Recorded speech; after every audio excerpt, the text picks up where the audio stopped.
water is looking good. We've identified some leaks. We've been able to shut those leaks down or isolate those leaks.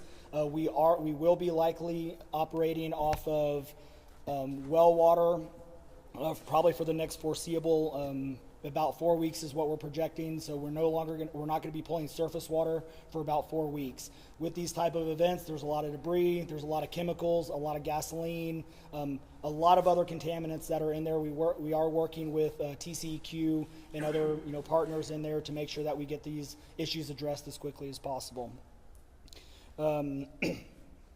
We get a lot of information for people who are wanting help. Excuse me.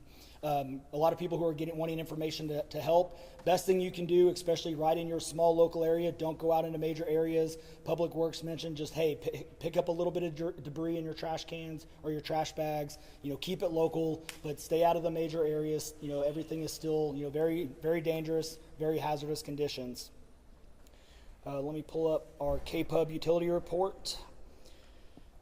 Of course, it went away.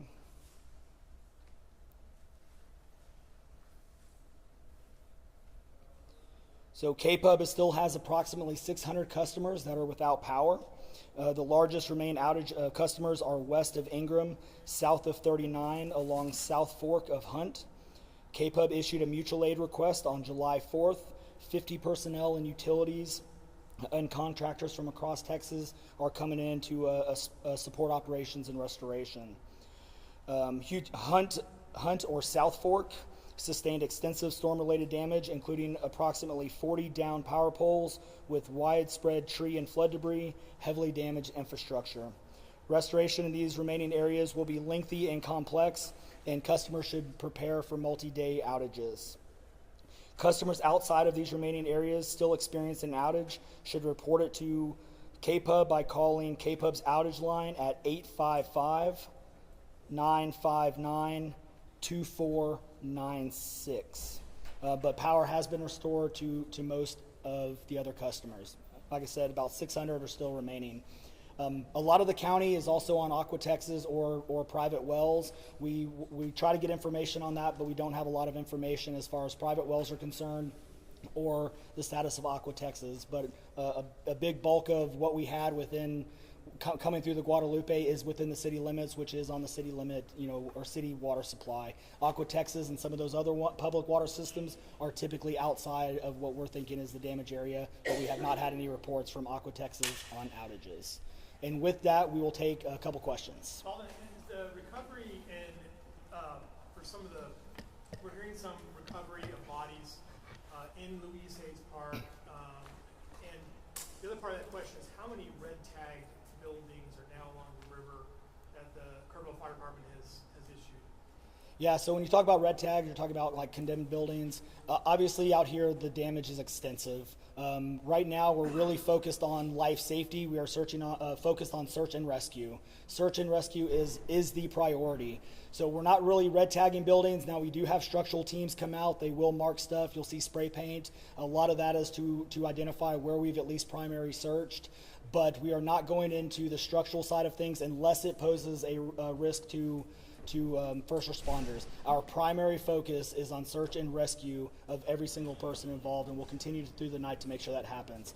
Yes, real quick, we are finding bodies and stuff. We knew today was going to be that day. So our numbers are going to constantly be changing. We are constantly working on identification and working with our local partners to ensure that we bring in all the resources so we can make sure that we partner with folks. What is the communication procedure for letting camps and other places along the river know when to evacuate in situations like this? So each camp is obviously mostly private, or they have different ownerships. And so especially in this situation, so let's talk about this one more specifically.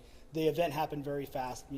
Rose over 20 feet, 30 feet within less than a 2-hour time span. On a holiday in the morning, there wasn't a lot of time in this case. As far as warnings, obviously there's a lot of things going around. We want to make sure that we focus on the early level. Regardless of the warning side of things, again, we want to make sure that we take care of our local community and focus on search and rescue operations. So please keep that question. We definitely want to get these addressed, but right now we want to focus on getting everybody that we possibly can out. Has that number of the As of right now, I do not think it has changed. It is still 27. Yes, sir. Do you know how many people you guys are searching for as of right now, or is there no cap on that number? So right now, we're kind of looking at this in two ways.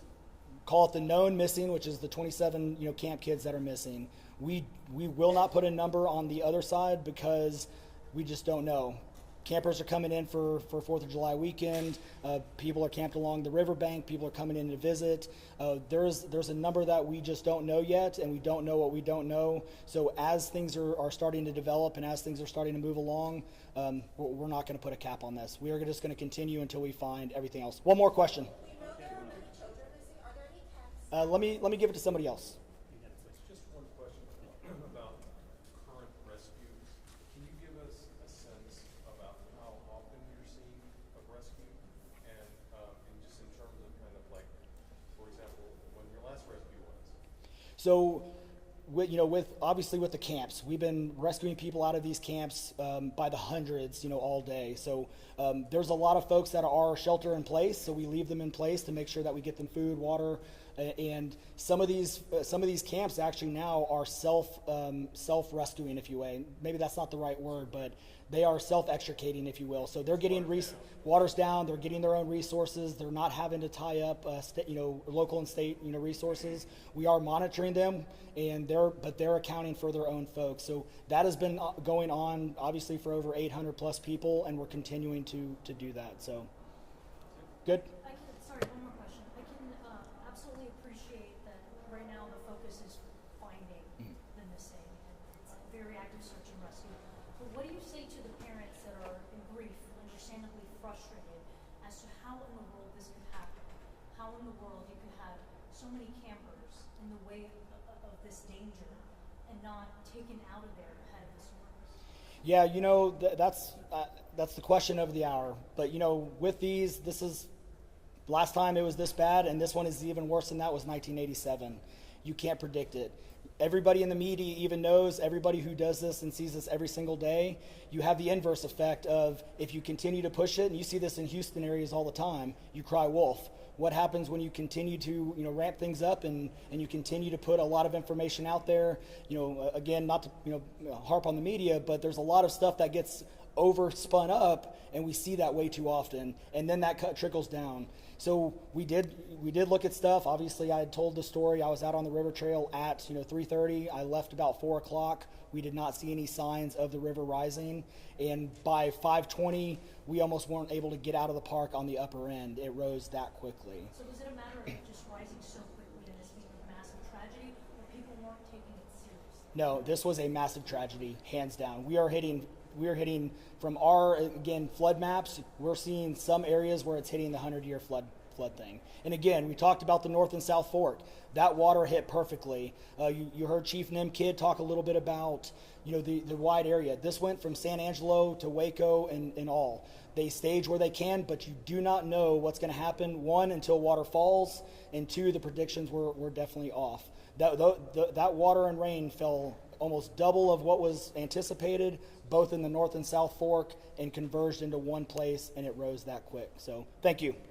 Sheriff, do you mind repeating the numbers again? The latest numbers. Do you mind repeating them again? Sheriff, I got it. All right, so one more time.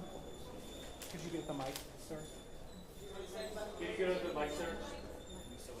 Thank you. All right, so one more time. We have 43 victims who have been recovered.